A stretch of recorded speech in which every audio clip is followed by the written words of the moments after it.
Hi friends, ఈరోజు మనం CRM పోర్టల్లో కంప్లైంట్ ఎలా క్లోజ్ చేయాలనేది ఈ వీడియోలో మనం క్లియర్గా తెలుసుకుందాము.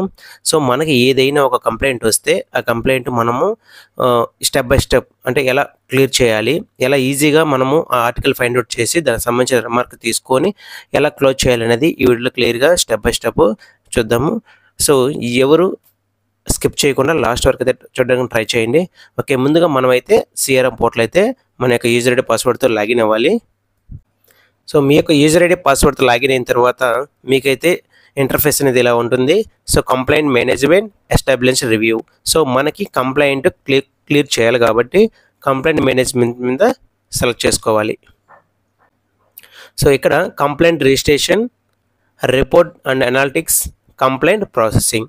సో కంప్లైంట్ రిజిస్ట్రేషన్ అంటే మనకి మన ఆఫీస్కి వచ్చినప్పుడు ఏదైనా ఒక ఆర్టికల్ మీద వాళ్ళు కంప్లైంట్ చేయాలంటే మనం ఇక్కడ కంప్లైంట్ రిజిస్ట్రేషన్లోకి వెళ్ళి వాళ్ళ యొక్క డీటెయిల్స్ తీసుకొని మనం అయితే కంప్లైంట్ అయితే రైట్ చేస్తాం. కేటగిరీ, సపోజ్ ఏదైనా ఫైనాన్స్ సర్వీస్ అమౌంట్ గురించి కానీ, ఇన్సూరెన్స్ గురించి, ఆర్టికల్ సంబంధించింది కానీ ఏవైనా అయితే మనం ఇక్కడ సెలెక్ట్ చేసుకొని ఆ కంప్లైంట్ అయితే రైట్ చేసి వాళ్ళకైతే కంప్లైంట్ ఐడి మనం ఇస్తాము. So next report and analytics అంటే మనం ఏదైనా మన ఆఫీస్లో ఇంతకుముందు కంప్లైంట్ క్లోజ్ చేసినట్టు కానీ, లేదా వచ్చిన కంప్లైంట్స్ మనం క్లియర్ చేసిన తర్వాత కంప్లైంట్ ట్రాకింగ్ కానీ, డీటెయిల్ రిపోర్టు, ఇట్లా అన్ని రిపోర్ట్ సంబంధించినవి మనం చూసుకోవచ్చు. నెక్స్ట్ కంప్లైంట్ ప్రాసెసింగ్ అంటే కంప్లైంట్ ప్రాసెసింగ్ అంటే మనకి మన ఆఫీస్కి ఏదైనా కంప్లైంట్ వస్తే ఆ కంప్లైంట్ని ఎలా ప్రాసెస్ చేయాలి, ఎలా రిజాల్వ్ చేయాలి అనేది ఆప్షన్ అనమాట. సో మనం కంప్లైంట్ ప్రాసెసింగ్ సెలెక్ట్ చేసుకోవాలి. సో ఇక్కడ చూసారా, ఒక కంప్లైంట్ అయితే మనకి రిజిస్టర్ అయ్యి ఉంది. ఇక్కడ పెండింగ్ ఫర్ రిజల్యూషన్ అంటే రిజల్యూషన్ కోసం పెండింగ్లో ఉందన్నమాట. మనం పెండింగ్ అయిపోతే కంప్లీట్ అని వస్తుంది. ఇక్కడ complaint ID, next article number, complaint office, మనకి మన ఆఫీస్కి ఏ ఆఫీస్ నుంచి కంప్లైంట్ రైజ్ చేశారనేది ఆ యొక్క ఆఫీస్ నేము, ఎప్పుడు కంప్లైంట్ చేశారు, సో బుకింగ్ వాళ్ళు కంప్లైంట్ పెట్టిన డేటు, కంప్లైంట్ స్టేటస్ అంటే ప్రస్తుతానికి రిజిస్టర్ అయ్యి ఉంది. సో మనం క్లియర్ చేయాలి. ఎన్ని రోజుల్లో రిజల్యూషన్ టైం చూడండి, 6 days లెఫ్ట్ అంటే 8th వచ్చింది, July 8th. ఇప్పుడు మనకి 9th అంటే 7 daysలో మీకు కంప్లైంట్ చేయాలి. ఇంకా మనకి 6 రోజులు ఉంది. ఈ 6 daysలో మనం ఈ కంప్లైంట్ రైజ్ చేయాలి కంపల్సరీగా. సో మీరు కంప్లైంట్ నెంబర్ వచ్చిన తర్వాత ముందుగా మీరు చేయాల్సిన స్టెప్ ఏంటంటే మీకు ఫస్ట్ కంప్లైంట్ ఐడి మీద సెలెక్ట్ చేసుకోవాలి. ఈ గ్రీన్ కలర్లో ఉంది కదా, బ్లూ కలర్లో ఉంది కదా, ఈ బ్లూ కలర్ ఉన్న కంప్లైంట్ ఐడి మీద క్లిక్ చేస్తే మీకు ఆ కంప్లైంట్ ఐడికి సంబంధించిన డీటెయిల్స్ అన్నీ క్లియర్గా కనిపిస్తాయి. అంటే మన దేని గురించి కంప్లైంట్ రైజ్ చేశారు, కొంచెం కిందకి స్క్రోల్ చేయండి. ఇక్కడ complaint ID, booking, so date, article number ఎన్ని ఉంటాయి. ఇక్కడ కంప్లైంట్ డిస్క్రిప్షన్ ఉంటుంది. ఇక్కడ ఏమొచ్చారు మనకి, article delivered but MO not received అంటే ఈ యొక్క ఆర్టికల్ ఈపీపీ ఆర్టికల్ అని మనకు క్లియర్గా అర్థమైంది. ఆర్టికల్ డెలివరీ అయిందంట కానీ ఎంఓ అయితే బుక్ చేయలేదని వాళ్ళు కంప్లైంట్ రైజ్ చేశారు. సో మనం దాన్ని ఇప్పుడు సాల్వ్ చేయాలి. సో సాల్వ్ చేయాలంటే ఫస్ట్ మీరు చేయాల్సింది ఏంటంటే ఈ యొక్క ఆర్టికల్ నెంబరు కాపీ చేసుకోండి. మీరు శాప్ ఓపెన్ చేసి డిపిఎంఎస్లో ఆర్టికల్ ట్రాకింగ్ మీద క్లిక్ చేసుకోవాలి. అంటే మీరు ఫస్ట్ అసలు ఆర్టికల్ డెలివరీ అయిందన్నారు, ఏ రోజు డెలివరీ అయింది, సో మీరంటే ఈజీ యాక్సెస్ చేయడానికి అసలు బీఓకి వేసామా, సబ్ ఆఫీస్లో పోస్ట్ మ్యాన్కి వేసామా అనేది మీకు క్లియర్గా తెలిసిపోతుంది. సో ఎంటర్, మళ్ళీ మనం ఆర్ఎంఎస్ వచ్చిన ఆర్టికల్స్ ఎవరికి వేసాము ఇవన్నీ చూడడం కన్నా. సో మనకైతే ఇక్కడ చూడండి bag received, so June 2 receive అయ్యింది ఆఫీస్లో. సో మనము ఐటెం ఎవరికి ఇస్తాము, B2 డిస్పాచ్ అంటే పోస్ట్ మ్యాన్కి ఇష్యూ చేసాము. లేదంటే ఇక్కడ BO అని వస్తుంది, అప్పుడు BO వాళ్ళకి ఇన్ఫార్మ్ చేసి మనం డీటెయిల్స్ తీసుకోవాలి. సో మనకి June 2 ఆర్టికల్ రిసీవ్ అయ్యింది. June 2 సేమ్ డేనే మనకి ఐటెం డెలివరీ. సో వాళ్ళు చెప్పింది కూడా ఐటెం డెలివరీ అంటే కన్ఫర్మ్ అయింది మనకి. ఈ June 2 డెలివరీ అయిన తర్వాత మీరు చేయాల్సింది ఏంటంటే మీ యొక్క ఈపీపీ ఆర్టికల్స్ డేటా ఉంటుంది కదా, ఆ డేటాలో ఈఎంఓ ఆర్టికల్ డెలివరీ అయిన తర్వాత మనం ఈఎంఓ బుక్ చేసాం లేదా క్లియర్గా చెక్ చేసుకోవాలి. ఇక చూడండి, ఇప్పుడైతే మనకి ఈఎంఓ డెలివరీ అని రాసి డేట్ ఇచ్చినాము, అమౌంట్ ప్లస్ ఈఎంఓ నెంబర్ కూడా మీకు కింద చూపిస్తున్నాం కదా, ఈఎంఓ నెంబర్ కూడా బుక్ అయ్యింది. సో మనకైతే ఆర్టికల్ డెలివరీ అయింది, ఈఎంఓ కూడా బుక్ చేసాం. కానీ వాళ్ళకి రీచ్ అవ్వలేదని వాళ్ళు కంప్లైంట్ రైజ్ చేశారు.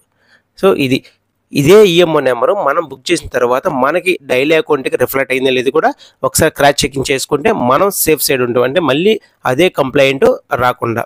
సో నెక్స్ట్ డైలీ అకౌంట్లోకి వెళ్ళిపోండి. సో మనకు జూన్ 2 కదా డెలివరీ అయింది. మనం ఈఎంఓ బుక్ చేసిన తర్వాత ఆ అమౌంట్ డైలీ అకౌంట్కి రిఫ్లెక్ట్ అయిందా లేదా, ఎందుకంటే కంప్లైంట్ వన్స్ క్లోజ్ చేసిన తర్వాత మళ్ళీ మనకి అదే కంప్లైంట్ రాకుండా ఒకటేసారి క్రాస్ చెకింగ్ చేసుకుంటే మనకే బెటర్, అంటే టైం వేస్ట్ కాకుండా ఒకటేసారి కంప్లైంట్ క్లోజ్ చేస్తే. సో జూన్ 2 డెలివరీ అయింది. సో అదే రోజు మనం ఈఎంఓ బుక్ చేసామా లేదా చూసుకుందాం.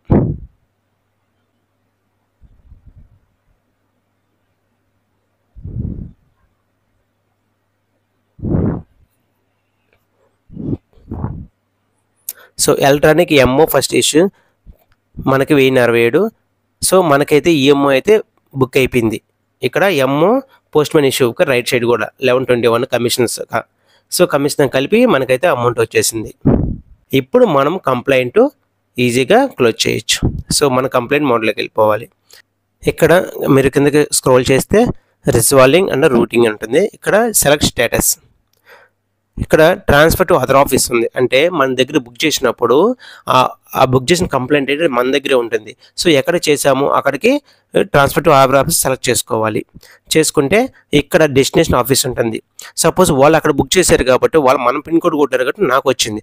అదేవిధంగా మీరు ఎవరికైతే ఆ ఆర్టికల్కి ఏ ఆఫీస్కి అయితే బుక్ చేస్తున్నారో కంప్లైంట్ ఆ ఆఫీస్ నేమ్ కొడితే డెస్టినేషన్ ఆఫీస్ ఉంటుంది, వాళ్ళకి వెళ్ళిపోతుంది అనమాట అది. సో మన దగ్గర నుంచి అక్కడికి వెళ్ళిపోతుంది. అది ట్రాన్స్ఫర్ టు అదర్ ఆఫీస్ అనమాట. రిమార్క్స్ రాసి వచ్చు. నెక్స్ట్ మనం get closure confirmation from the customer, అంటే మనము కంప్లైంట్ క్లోజ్ చేయాలి కాబట్టి మనం సెకండ్ ఆప్షన్ సెలెక్ట్ చేసుకుంటాం.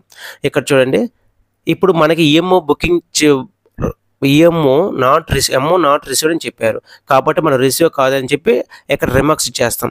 రిమార్క్స్ ఎంటర్ చేసిన తర్వాత సబ్మిట్ కొట్టేస్తాము, ఇక్కడికి అయిపోతుంది. ఒకవేళ ఆర్టికల్ డెలివరీ కాలేదని వాళ్ళు రిమార్క్స్ పెట్టారనుకోండి, కంప్లైంట్ రైజ్ చేశారనుకో, అప్పుడు బీఓకి అయితే బీఓ, ఎస్ఓలు అయితే పోస్ట్ మ్యాన్కి ఆ యొక్క మన స్లిప్ ఒకటి, అంటే మన వాళ్ళకి సైన్ చేసుకుంటూ ఉంటారు కదా, దాన్ని ఫోటో తీసుకొని ఇక్కడ చూస్ ఫైల్ ఉంది, ఇక్కడ మనం అప్లోడ్ చేయాలి, అంటే కన్ఫర్మేషన్ కోసం. ఇలా అప్లోడ్ చేయడం వల్ల వాళ్ళు మనకి కంప్లైంట్ అయితే రైజ్ చేయరు అనమాట. సో ఈ విధంగా మనం తీసుకోవాలి, అందుకని చూస్ ఫైల్ అనేది. సో మనకు అవసరం లేదు కాబట్టి మన ఎంఓ నెంబర్ కూడా ఉంది కాబట్టి మనం డైరెక్ట్గా మ్యాటర్ అయితే టైప్ చేయొచ్చు. సో ఈ విధంగా ఫైనల్ రిమార్క్స్లో మీరు ఏమైతే ఇన్ఫర్మేషన్ ఇవ్వాలనుకుంటున్నారో ఆ ఇన్ఫర్మేషన్ అనేది ఇక్కడ ఎంటర్ చేసి మీరు నెక్స్ట్ సేవ్, ఇక్కడ సేవ్ అని బటన్ ఉంది కదా, సేవ్ పైన క్లిక్ చేసుకోవాలి. So complaint has been transferred to customer for closure confirmation. So message అయితే వాళ్ళకి వెళ్ళిపోయింది. సో ఇప్పుడు చూసారు కదా, pending complaints for resolution, no pending complaints for resolution. So మనమైతే కంప్లైంట్ అయితే క్లియర్ చేసాం.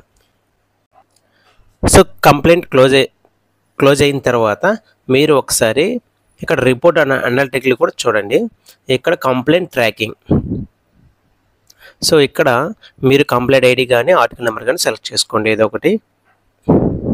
సో ఆర్టికల్ నెంబర్ సెలెక్ట్ చేసాం కాబట్టి ఆర్టికల్ నెంబర్ సెర్చ్. ఇక్కడ చూడండి కంప్లైంట్ స్టేటస్ అనేది marked for closure confirmation. So వాళ్ళు అక్కడ క్లోజ్ చేస్తేనే మనకైతే ఈ కంప్లైంట్ అయితే క్లోజ్ అవుతుంది, అప్పటిదాకా ఓపెన్లోనే ఉంటుంది. లేదంటే ఇక్కడ మనకి రిజిస్టర్డ్ అని ఉంటుంది. ఇప్పుడు మనం క్లోజ్ చేసాం కాబట్టి మార్క్డ్ ఫర్ క్లోజర్ కన్ఫర్మేషన్, వాళ్ళు కన్ఫర్మ్ చేసుకుని క్లోజ్ అని కొడితే మనకి ఇక్కడున్న కంప్లైంట్ అనేది క్లియర్ అయిపోతుంది అనమాట. సో ఈ విధంగా అయితే మనం కంప్లైంట్ ఈ విధంగా క్లియర్ చేసుకోవచ్చు. సో ఈ వీడియో మీకు నచ్చినట్లయితే లైక్ చేయండి, అదేవిధంగా షేర్ చేయండి. మన ఛానల్ ఇలాంటి మరిన్ని వీడియోల కోసం మన ఛానల్ అయితే సబ్స్క్రైబ్ చేసుకోండి. Thank you friends, thank you for watching this video.